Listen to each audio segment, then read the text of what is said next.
Hello, you're watching World Talks on TVP World. My name is Sasha Farbach. Nigel Farage, the far-right leader of Reform U.K, is heading back to Westminster after comfortably winning the Clacton by-election. He himself triggered, taking 22,239 votes and 63.3%. But in a contest, Britain's major parties refused to fight. Now, the unusual race left satirical candidate Count Binface in second place with nearly 27%, while the investigations into Farage and Reform U.K.'s finances are set to continue despite his victory. Now, joining us now to discuss it further is Bartosz Kielak, who's a correspondent and contributes to The Times. Good to have you with us. Welcome. Morning. So let's start with what we know at this moment. I mean, this is a victory for Farage, but what kind of victory is it? What does this signal to us overall that he's now returning back to Westminster? Did he gain out of this, or was it something else?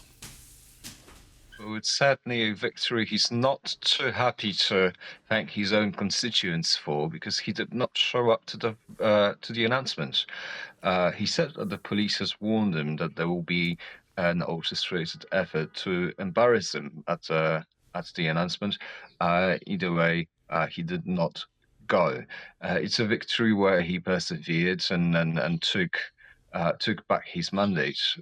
He's going back into Parliament, but also, in an election where his biggest council candidate was Count Binface, a guy wearing a pin on his face, and the best that Farage could do to attack him was to say that he's representative of the elites. That's not necessarily a major victory. What looms over Farage's future is obviously the fact that he's standing accused of really, really improper behavior when it comes to taking money from a Thai-based crypto billionaire. £5 million that he did not answer for, that he did not declare, and that's going to be investigated by the parliamentary committee in the near future. Yeah, indeed. And I think that if they do find any kind of wrongdoing there, I mean, we'd be, back at this sort of by-election again in some time, or maybe something else, because this could trigger something again where we're back into the same situation, couldn't it? That's correct. And, he increased his share of the vote. Obviously, there's usually fewer people going to vote in by-elections than during general election. But that's just going to keep looming over him. He's made a massive gamble in a sense, because in one way, he's dominating the media narrative. It's a silly season in British politics. There's not much happening other than obviously the ascension of Andy Burnham into number 10. In that sense, everyone's talking about Nigel Farage, but that also gives the public an amazing opportunity to get more familiarized with that aspect of his public activity. The fact that he took that money from the Thai-based crypto billionaire, but he also maintained a close financial and political relationship with George Cottrell, who's a convicted fraudster under the US law. It also means that with the onus of the public opinion possibly turning against him, and so many internal figures within the party who would like to try their own,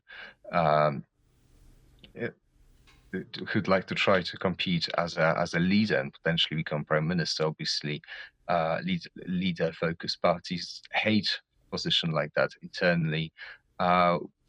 There's much to change ahead of the next general election. Mm-hmm. I want to come back to a couple of points you said there about this. You said the turnout was lower. I think the numbers are about 44%. I mean, yes, it is a by-election. It's not a general election. That's true. But nevertheless, I mean, this is home turf very much for him. Let's also remind our viewers that there was no other major party that took part of this. So you don't have Labour, you don't have the Conservatives. It's very much just him and the satirical comedian, Binface. But what does that tell us about the turnout? Is there more to read into that? And as you also said, with him cancelling that victory speech and also just not showing up, I mean, that is something of a man who's very much been part of the limelight to duck from that kind of opportunity. How do you interpret that? Well, limelight is one thing. I have my own experiences with Nigel Farage when it comes to him seeking limelight. But let's discuss Clacton first. Obviously, it's an Essex constituency. It's not a major city. It's a place that had the third highest in the UK Brexit vote in 2016. Over 70% of people voted for Brexit, and that's about how many people also originally elected Nigel Farage into Parliament. So that sentiment holds. So it's a place that's felt disadvantaged when it comes to all the metropolitan um, opportunities afforded by the EU membership in the past. And what they see Farage as is a candidate that stands against the establishment, even though Farage himself obviously was an investment banker. He's lived off politics for many, many years. And in a couple of years' time, he stands to get a big retirement plan from his days as a EU member of the EU Parliament. My observations about Nigel Farage is that he's an extremely skilled media personality. For the past couple of years, it was the other members of the British political life learning from Nigel Farage how to manipulate, how to ingest themselves into every single media narrative, into every single big story in the UK. He was always all too happy to appear in the media to an extent where, when I was a producer, for example, whenever we needed a guest late in the day, and if someone,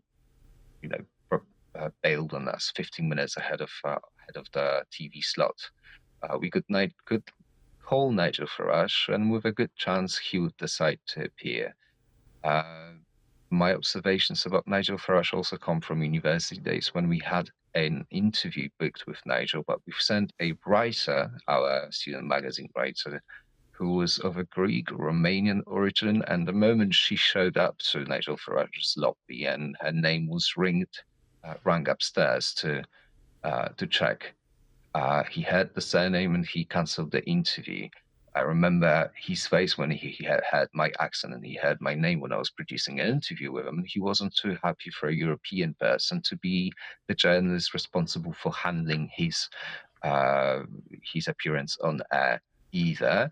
And very few weeks ago, he was doing an interview with one of the leading radio broadcasters in the UK, and my friend from Times of University, who is a senior journalist with that radio broadcast and who comes originally from a different part of the UK that has a very distinct accent. The moment Nigel Farage heard his regional UK accent, and my friend was filming, he took a picture of Nigel Farage's face, that cold stare that someone gives you when he does not consider you part of the whole, of the proper. That's exactly what I remember from my encounters with Nigel Farage, and that's what my friend has been offered. So Nigel Farage has a very particular idea what constitutes Britishness and who has the right to belong within it. Right. Just one final quick sentence on that, because interesting stuff you said there. Now, he rose because of Brexit. You mentioned Clacton there, one of the highest in terms of voting to leave the UK, the EU. Does the momentum still hold for reform and Nigel Farage? Is Brexit and migration, are those still the main issues that he will push through more policy if he can get that? What do you think? Just final quick answer. As part of the Labour leadership campaign, Andy Burnham has been played into deciding not to pursue re-accession into the EU, which Wes Streeting, the other main candidate, said that he would pursue. So we do not expect Andy Burnham to pursue closer relationship with the EU in that sense. Still, ever since Andy Burnham entered number 10, Labour has been surging in polls, and now, I think for the first time in a year and a half or 2 years, Labour has higher poll ratings than Reform does. We do not think, most people do not think, there will be a general election anytime soon in the UK. Still, now Labour's trending higher. All right, so giving us this from a very interesting by-election there in the UK that had many of us focused on that part of the world. Look, thanks for that. Really appreciate it. Bartosz Kielak there. Thanks for your time. Pleasure. And thank you for watching World Talks, but do stay right here on TVP World for more. Goodbye.